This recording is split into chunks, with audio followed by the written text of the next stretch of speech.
So we're here in the WizKids booth with Scott DiAgostino, and we're going to get a really nice survey of all the different things that are alive and kicking here at WizKids. We're going to start with Lord of the Rings Nazgul here. We're certainly fans of the Middle-earth genre here, so we're really excited to see this one. Oh, wonderful. Well, thank you very much for coming by.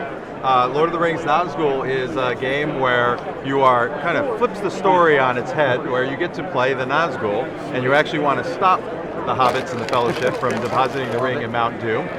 It is a semi-cooperative game. And what does that mean, semi-cooperative? Well, you're playing against the game to defeat the game. If you don't defeat the game, everybody loses.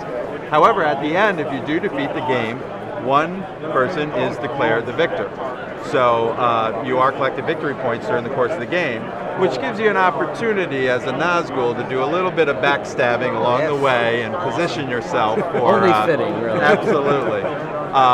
The game is divided into two sequences in a turn.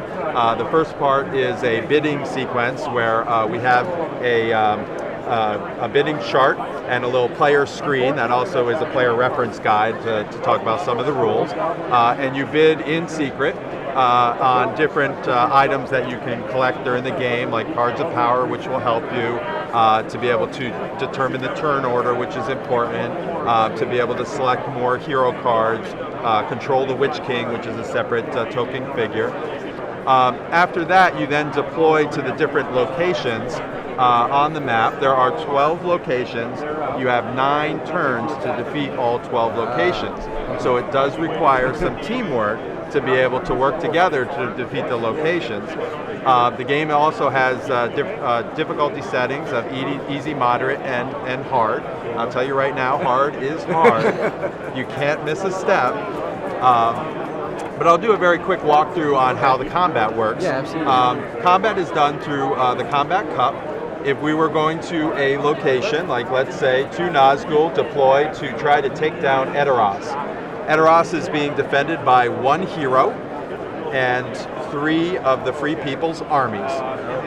We would set these aside. We are coming in with 2 Nazgul. 1 Nazgul is going to bring 2 orcs with him, which are these black cubes. The other Nazgul is going to bring 2 orcs and a troll with him to, I'm sorry, Mumakil. We'll do Mumakil. Trolls aren't allowed in Edoras. And this is essentially building a probability. So you're managing the probability of combat by bringing the forces with you. Some of the Nazgul, once you go up in levels, have a stat called Terror, which means they're so frightening that armies are cowering in the corner and not fighting against them. So in this case, if he had 1 Terror, this guy would actually not participate in combat. He runs away. He runs away. Nice. We still have to kill him.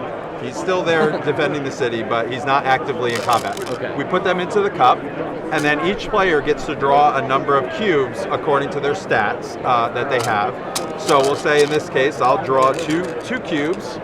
And that's a very good draw. I'm actually going to do 1 damage for the orc that I drew, and also the printed damage of my Nazgul. In this case, I have a printed damage of 2. I will have knocked out all 3 of the armies. The heroes are assigned by cards, hero cards. Right now, it's early in the game. We're playing a generic soldier of Rohan. He's got 2 health. But later on in the game, you're going to come across familiar names, Legolas, Gimli, up to Aragorn, and they can be very difficult. So the last player, and we'll give it a shot, draw 2 cubes out.